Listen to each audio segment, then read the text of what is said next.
Put a finger down if you're one of those people that are easily overwhelmed. Put a finger down if, in fact, when you get too overwhelmed, you have the tendency to just crash out and do absolutely nothing. Are you putting your fingers down? Yeah, I'm gonna need you to keep watching this video, okay? All right.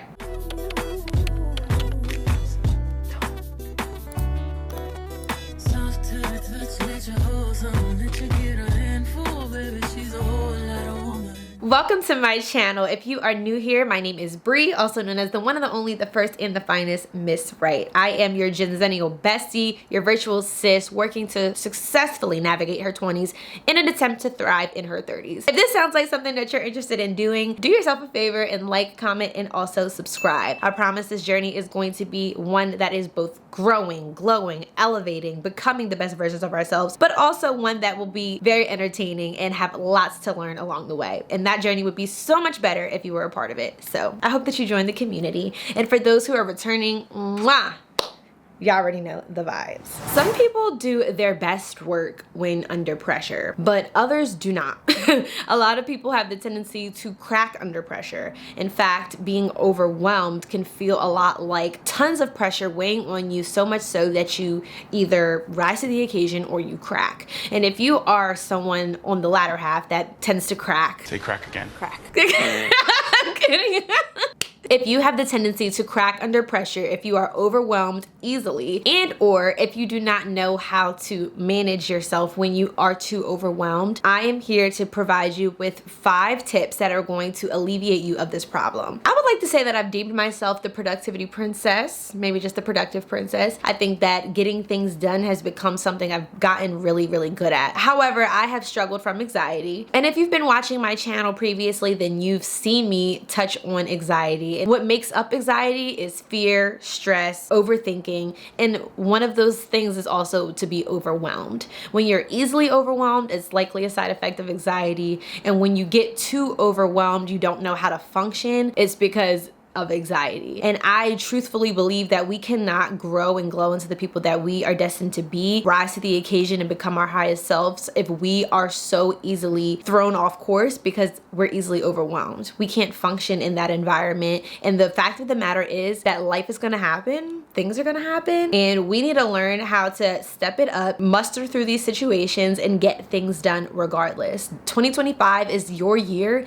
to get done. Excuse my French, but we're getting things done this year. And there's gonna be times where it feels like you have to get a lot done at once. And does that mean we're gonna crack and we're gonna crawl under the bed and not do anything? No, because to be irresponsible is to be childish. And we have big yow things to get done this year, okay? So let's get to it.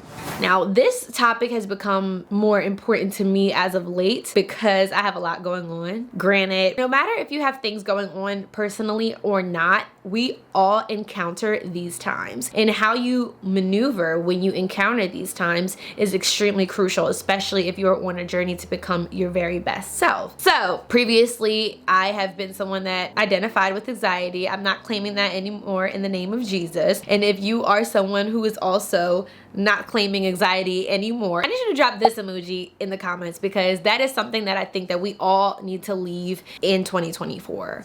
And in order to become the best version of ourselves and honestly grow into someone that is mature and responsible and that gets things done, we have to be able to maneuver throughout these times. And a large part of that is being easily overwhelmed. So when I came up with the idea to do this video, it was because I had several different things going on at once. Transparency and life update. I am moving at the end of the week. It is currently Sunday. I'm getting my keys on Thursday. Transparently, this is my first move without the help of my parents. Not that they don't want to help me, but the first time I was moving all the way from Pennsylvania to Atlanta, and it was my first apartment, so they helped me. And they came all the way down here with me. And the second time it was from the middle of Austell, Georgia to Buckhead, and it was kind of an emotional move as my ex was leaving, so they flew out here to help me move. I made it very clear to them that they did not have to do that this time. I appreciate them and I love them so much. If they are watching, I love y'all. But I'm a big girl and I got this, right?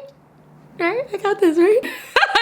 Immediately as the days started to get closer, I started to fumble. I started to like crash a little bit. How am I gonna make this happen? Not only that, but my boyfriend's birthday was last weekend. So I'm trying to stretch myself financially, even though, you know, he's very understanding. I still wanted to show up for him in a way that I wanted to, because I'm just a giving person. I wanted to be able to do things for him last weekend. I had this move coming up and it's costly. On top of all of that, I had an issue with my insurance. For renter's insurance, you have to have proof of insurance to move into the new apartment. The renter's insurance is bundled with the car insurance. So now I'm trying to find new car insurance and rental insurance in less than 7 days. I'm losing my mind. Yeah, I'm losing my mind. Financially, the move, the insurance, it was a lot happening at once, and I was like literally about to shut down. And I checked myself and pulled out a pen and paper and said, okay, we need to handle this efficiently. And I know that I can't be the only one who has dealt with these problems. So the first thing that I did, and what I would instruct for you guys to do if you are feeling this way, is to number one, breathe.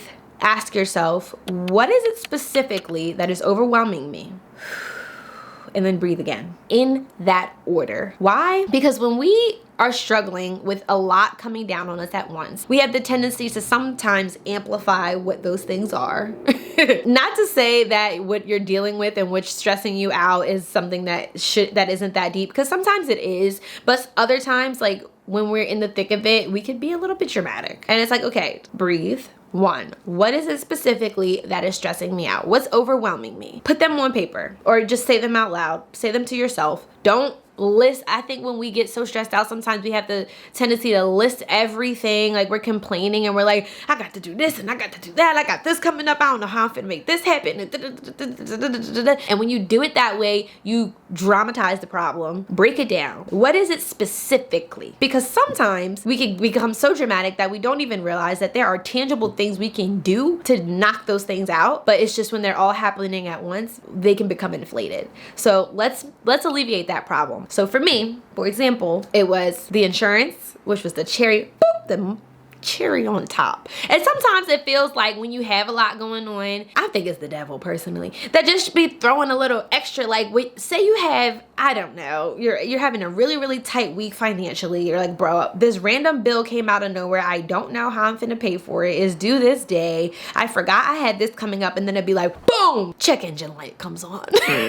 Bow, you need an oil change or your car's about to break down. Bow, your tire bust. I'm not prophesizing this over anybody's life, and let me knock on wood and say a quick prayer, Lord, please Jesus, don't do it. However, I do need an oil change amongst all of these things. Yeah, I do. I have a dentist appointment on Tuesday. I hope it's free, but I don't know. It's like things, I think, start to pile on when you start to tremble under the pressure. So you want to do your best to not freak the F out and lose your ish during this time, because I think that, like, I don't know, the universe and the devil be listening like, oh, she a little bit uneasy. Let me go on. And I really think that's a thing. So we cannot fumble under that pressure. Let's break it down specifically. What is it, so that we can move on to number two and make a plan. As you've gathered already, the second thing that you're going to do is to create a plan. Now, when you do this, your plan should be practical. It should be feasible. It should be achievable. What can you physically do to make these things go away? And what else that making a plan will do is to check yourself and say, okay, if I cannot control it, I cannot control it. So if you can't physically, feasibly do anything about these problems, then you have to give it to God, right? Okay, boom. So for the things that you can physically do something about, let's come up with a plan on how to do it. That check engine light came on. Irking. You have rent due at the end of the week. Irking. And you got something else going on that's not financial, but it's just another thing that you have to do. What's the plan? Because we can make these things shake, but we might just have to move and shake until then. I'm not going to drive my car until I get this check so that I can handle that business. So in the meantime, I'm going to ask my sis, can I use her car? I'm going to take the train, or I'm going to Uber, just because it's going to be cheaper for me to do that, handle that, than it is for me to both pay my rent and to take my car to the shop. That's a plan. Physical movements you can make. Text your friend, hey, yo, can I use your car this day? Da, da, da, da. You work from home, say your ass in the house. You can do it. You can make it shake. It's not ideal, but you can make it shake. So for me, the move was stressing me out. What did I do? I took a pen to paper. This is another thing that I suggest. Write down this plan. I don't care if it's on a notes app in your phone, if you have a task manager, if you use some sort of like Asana, Notion page, something where you could physically like check it off after it's done. I personally like to write pen to paper, and I wrote down what I want to do when. When it comes to moving, it could seem like, oh yeah, you know, it's just a 1-bedroom apartment. Like you just throw it in the box, throw it in the bag, take it out, boom. Like I do not underestimate how many things I have. I know I have a lot, and I know that I am very resilient, and I have a way of packing and living. Is it looks like I don't have a lot, but I have a lot. I have a lot of things. And you can, I don't even have my curtains up anymore. Like there is so many things packed up in that living room. It looks a hot mess. I'm trying to like cover it, but I have a lot of things, and I still have a lot that I didn't even touch yet. That's like behind the camera. It's kind of crazy. But I took a pen to paper and said, okay, the first thing I'm going to do is pack up everything that I am not using. That might be the summer clothes, the clothes where I'm like going outside because I haven't been going outside. It's freezing and I got a lot going on. The books on the bookshelf, the things underneath my desk. I literally made a whole list of what I want to pack and when. This was helpful for me to, one, know where to start. When you don't know where to start, you have the tendency to just not want to do anything. You look at a whole bunch of stuff. Another good example is when you're in school and you have exams of some sort, and around that time of year, I don't know what it is, midterms, finals, where everybody has an exam for you at the same time. You might be looking at this huge stack of vocabulary cards, or this huge stack of things you need to memorize, this thick behind book you gotta read. How am I about to retain this information, memorize those formulas, and also know the definitions of all those words? I'm gonna do nothing.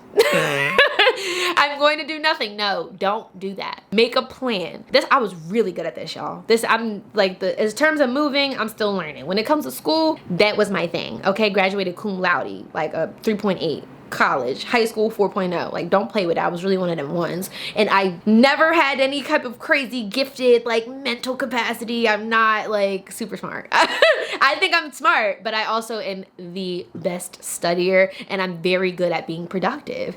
I would break my things down, make a plan. Monday and Tuesday, I'm doing all this class. Wednesday, Thursday, I'm doing all this class. And then I would have like hours broken down, what I'm going to do. If I have 10 chapters to read, this week I'm reading 5 of them, the other week I'm reading the other 5. Like I divide it into the amount of time that I have split up. And another good point for this task, for number 2, is to organize what you have to do in a chronological order. So if there are things that are due first, handle them first. Like no matter what, your rent is going to be doing it first. So you might have other financial things that are going on, but there's something you have to handle before the rest. If you conglomerate everything into one and be like, oh, I'm weighing up under it, I don't know how to achieve it, I don't know how to get through this tough time because there's so many things happening at once. Okay, what's due first? Let's knock that out. And it's sometimes so frustrating when people talk to you that way, because you could be so emotionally overwhelmed as well. Not just with all of the things you have to do, but your emotions are now tied into it. Why does it seem like there's always something happening? Why does it seem like I just can't get my head above water? I'm struggling every single time. It's frustrating, it's irritating, and all of those feelings, one, are lack of faith, and they have the tendency to weigh you down with all of the issues that you have. So the best way to get things done is to take your emotions out of it and to actually try to create a plan that is feasible, that is functional. What is due first? This. Okay, we're gonna handle this first. The next couple things that are due around the same time. Okay, let's make a plan. I'm gonna work on this from this day to this day, from this hour to this hour. Break it down by time, day, week. You really want to be efficient with this plan. It's the only way that you will actually get things done in a way that makes sense and that is practical. Number 3, now when you have your plan, you know what you need to do in order to make these things shake. You have to now alleviate your distractions. This could be something as grand as like a physical person who just constantly is in your way and wants to throw you off your course. Like you might just have to cut that person off, or maybe block them for the week so you can handle what you need to handle. It could be something as minute as a hangnail. Like for me, it was my weave. As you can see, I had to take it out. I had to take it out. It was itching me. It had been like 3 to 4 weeks. So I knew that I was gonna take it out shortly, but me having the weave itself, like I kept sweating out my leave out. Every time I looked in the mirror, I'm trying to fix it. I'm like messing with it, and it became very distracting. And I was like, okay, I know I have all these things to do and I'm gonna dedicate the weekend to doing them. However, on Friday, once I clock out of work, I'm clipping these tracks out. Like, I had to do it so that my hair wasn't going to be something distracting me as I needed to be packing and as I needed to be coming up with all of the different things I need to do in order to handle this business and get things done. Another good example is what to eat. I know people don't even really think of that as a huge distraction, but trying to figure out what you're going to eat is a distraction. Like, I know you see those funny videos of guys making fun of their girlfriends for not being able to decide what to eat. That's a real thing.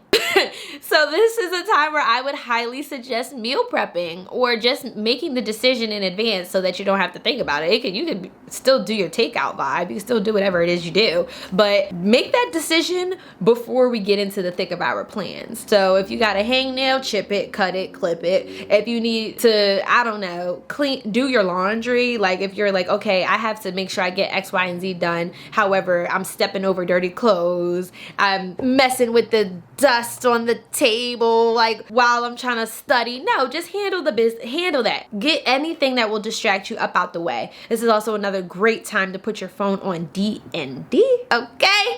Because especially when it comes to school and anything that requires your attention, you got to sit down and read something, whatever it is. Being productive and having your phone constantly buzzing is just not, they don't mesh well together. Put your phone on do not disturb for the amount of time that you need to get things done. You want the execution of your plan to be as easy as possible. So if there are any things, any people, any devices that are going to get in your way while you are executing this plan, you need to remove them swiftly.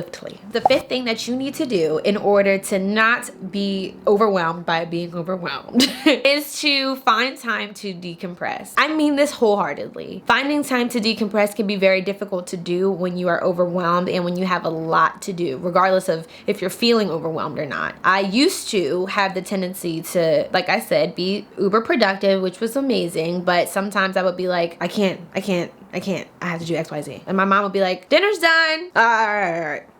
Like I would get so into it that everything else would just go out the window, and it's not a healthy way to get things done. Another thing that I think is important where finding time to decompress is concerned is that when you plan your breaks, they are more controlled. They are functionable breaks. When you do not plan a break, you will work your behind off until you crash, until you flatline, until you're like, okay, I'm about to go be big back because I haven't eaten in 12 hours. That's not feasible. And when you go and do that, now you're going to be in a food coma. And then when you get in that food coma, now you're going to oversleep. You're going to miss that alarm. And when you miss that alarm, now you're going to be running late.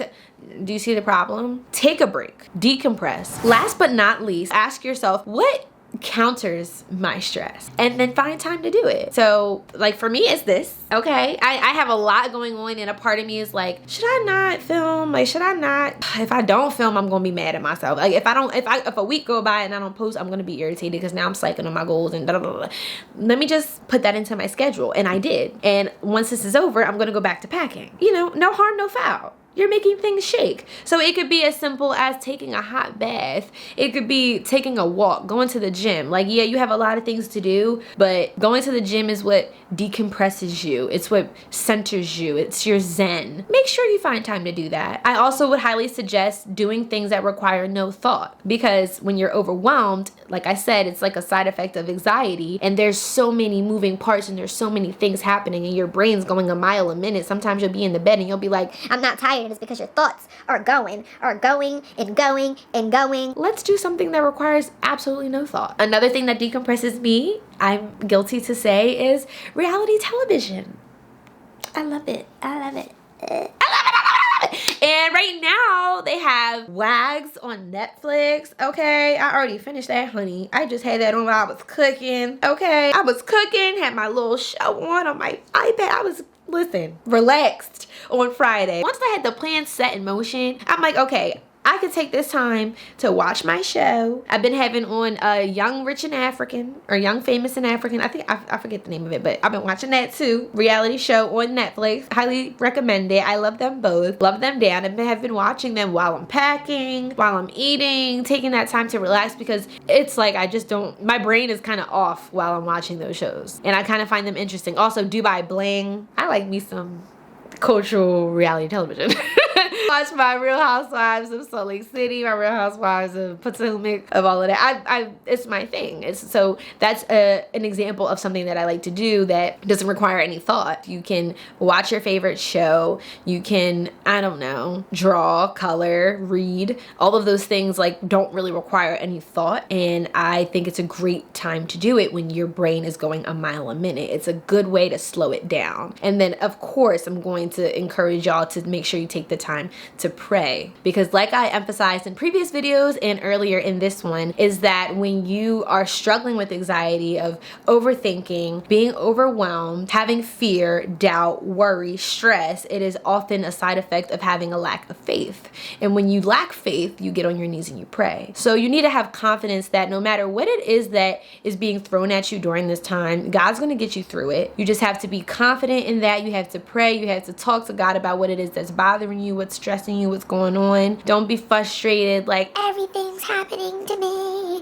The world is falling down and I just can't. And it's always something. It's always something. that is one of my biggest pet peeves. And I think it's because I dated someone previously who that would come out of his mouth a lot. Like, and it did feel like a lot of things would happen. But I also feel like sometimes your verbiage is kind of like opening that door for things to keep happening. It's always something. It's always something. Every time I take 2 steps forward, I knock 4 steps back. Like, damn, bro. Man, this life is hard. Ain't nothing easy, bro. Ain't nothing easy. And it's like, Shut up. Like, no, nothing's gonna be easy with that attitude. And this is not to say like it can never feel that way, because sometimes it does. And I'm just saying, as opposed to all that negative self-talk that you do when you are feeling that way, I want you to take the time to pray. Sometimes there's so much noise happening that we don't ever get the silence that we need in order to really have a true relationship with God and to be able to talk to Him. And sometimes the answers are right in front of us, but because there's so much noise happening and we're doing all this negative self-talk and we're not doing the talk that we need to be doing, the talk that we need to be having is with God and just asking Him to show us ways out of these situations. God, I do not know how I'm going to pay my rent this month, but I know in your name, you're going to make a way for me. And I pray that you reveal any answers necessary in order for me to make this happen, so I could put food on the table, so I could provide for my family, so that I can get out of this hole financially, so I can get out of this hole mentally, so I can get past this issue. I just got laid off. I do not know what I'm about to do. Pray, because you have no idea what you might be closing your eyes to, what you might be turning a cheek to if you're not being open and receptive to the fact that God is always going to provide a way. But you need to open your ears and open your eyes and open your mouth and talk to Him. Ask Him for what you need. Look to Him when you do not know what to do, as opposed to negative self-talk, feeling like you just can't overcome anything and you can never get past these hurdles. You can and you will, I promise. But with these 5 tips and with that, I pray and I hope that you will be able to get through whatever it is overwhelming you. I rebuke it in the name of Jesus. You will no longer be overwhelmed by those things. I hope that this video found you at the time that you needed to hear it. Whether or not you're going through something right now, or you're going through a lot of things, or it hasn't come yet, but it might come in a few, because like I said, things are going to happen. I just pray that all of these tips will help you to effectively get through those times. We will no longer allow random issues to have so much of a hold on us that we crack under pressure and we don't rise to the occasion and get things done. We are more than capable of achieving so much. We are more than capable of conquering the feeling of overwhelmingness and conquering anxiety. We're conquering stress. We're too blessed to be stressed in 2025, okay? That applies to all of us. I really and genuinely hope that you took something away from this video. Remember, if you haven't already, to like, comment, and subscribe. Be sure to hit the notification bell as well, because there's going to be lots more content coming your way. Thank you again for watching. I'm about to go back to packing, so thank you again, and I will see you out in the next video.